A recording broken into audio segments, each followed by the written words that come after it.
Hello दोस्तों। आज की कहानी है पिता से ली सीख। दिनेश की ज़ोर ज़ोर से चीखने की आवाज़ आ रही थी और उसकी पत्नी रोशनी की रोने की आवाज़।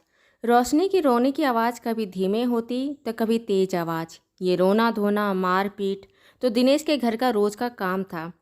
आस पड़ोस के लोगों को इसकी आदत हो गई थी। नई बात नहीं थी ये।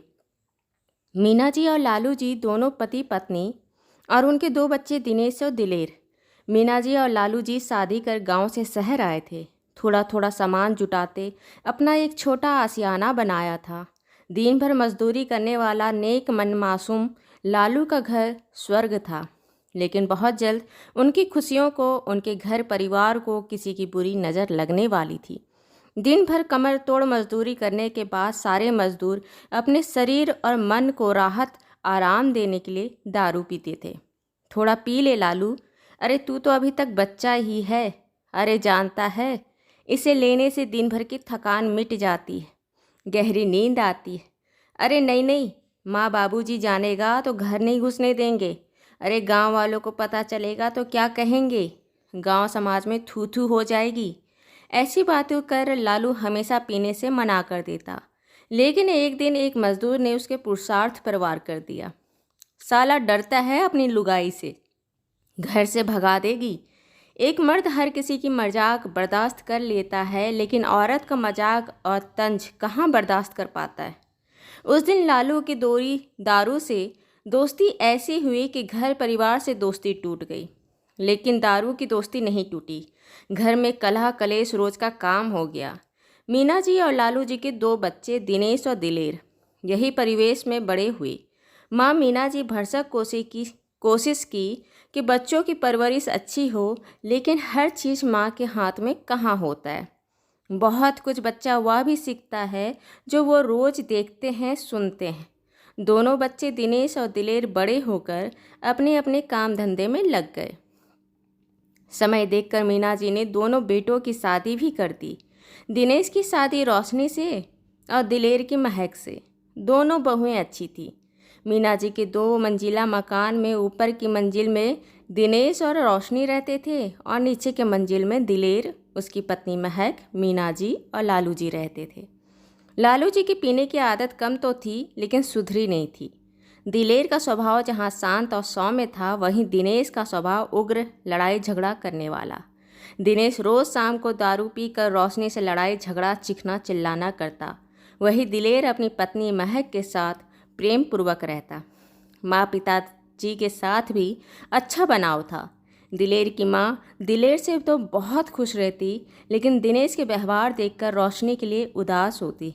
कहती, मैंने एक अच्छी बच्ची का जिंदगी खराब कर दी। किसी दूसरे घर की लड़की को मेरे घर दुख मिले, मैं पाप की भागी बन ही गई। कुछ दिन के बाद दशहरा का त्यौहार था। दसवीं के दिन दिनेश, रोशनी, महक, दिलेर, मीना जी और लालू जी एक साथ घर में देवी माँ की पूजा की और खुशियाँ मनाई। साथ में खाना पीना किया, फिर साथ बैठ बातें करने लगे। मीना जी बोली, दिनेश ऐसा तो हंसता खेलता कितना अच्छा लगता है। तू हमेशा ऐसे ही रह बेटा। रोशनी बहुत अच्छी लड़की है, ऐसे उसे मत रुलाया कर। तू ऐसा क्यों हो गया? उस दिन दिनेश का मूड अच्छा था या मन से खुश था पता नहीं, पर उस दिन अपने मन की बात कही। माँ, जब पिता दारू पीकर चीखते चिल्लाते थे तब आप कुछ नहीं कहती थी। हम दोनों भाई घर के कोने में दुबके रहते थे। कितना पावर था पापा की आवाज़ में, कोई कुछ नहीं बोल पाता था। और दूसरी बात, जब घर में मैंने यही देखा तो सीखेंगे भी यही ना। आखिर बच्चे सीखते कहाँ से हैं? घर से ही सीखते हैं ना। मीना जी दिलेर की तरफ मुंह कर पूछी, यही माहौल तो तेरे लिए भी था, फिर तुम कैसे अच्छे बन गए? कोई गलत आदत नहीं सीखी, दारू पीना नहीं सीखा, जबकि तेरे दोस्त भी पीते हैं ना। दिलेर बोला, जब पापा दारू पीकर ऐसा नाटक करते हम दोनों भाई घर के कोने में दुबक जाते। मुझे अच्छा नहीं लगता। आप जब रोती मुझे अच्छा नहीं लगता। मैंने खुद से कहा, जो मुझे अच्छा नहीं लगता, मेरी माँ को तकलीफ़ देता है, वो काम मुझे नहीं करना। इसलिए मैंने दारू को कभी हाथ नहीं लगाया, महक को चीखना चिल्लाना नहीं किया, और मेरी वजह से मेरी माँ की आंखों में आंसू नहीं आए। मीना जी दिनेश को बोली, बेटा परिवेश माहौल एक ही था, पर तुम दोनों ने सीखा अपनी पसंद के हिसाब से। तुमने सीखा कि तेरे पिता के गुस्से से कोई कुछ नहीं बोलता था, लेकिन ये नहीं देखा कि इस वजह से उनके लिए हम सबके मन में उनकी क्या जगह बनी। दिलेर ने सबका दुख को देखा और वो नहीं किया जो उसके पिता ने गलती की। आज उसके सबके मन में क्या जगह है तुम देख सकते हो। बेटा जब तेरे पिता दारू पीकर आते थे तो मैं कुछ नहीं कहती, इसलिए नहीं कि मैं डरती थी, बल्कि इसलिए कि बात ज़्यादा बढ़े नहीं, मेरा घर परिवार बना रहे। जो पिया है उसे उस समय तुम कुछ भी बोलो वो समझ नहीं सकता, इसलिए मैं बोलती नहीं थी। ये तेरे पिता का पावर नहीं, मेरी उस समय के हिसाब से लिया समझदारी था। बेटा बात अगर समझ रहे हो तो अभी भी संभल जाओ, अभी भी देर नहीं हुई है। दिनेश बोला, माँ मैं खुद को बदलने की कोशिश करूँगा, मैं आपको भरोसा दिलाता हूँ। दिनेश आगे से अपने स्वभाव में बदलाव ला रहा था, लेकिन इतने सालों की आदत और फितरत एक दिन में नहीं बदलती। पर दिनेश खुद को बदल रहा था, अच्छा बन रहा था।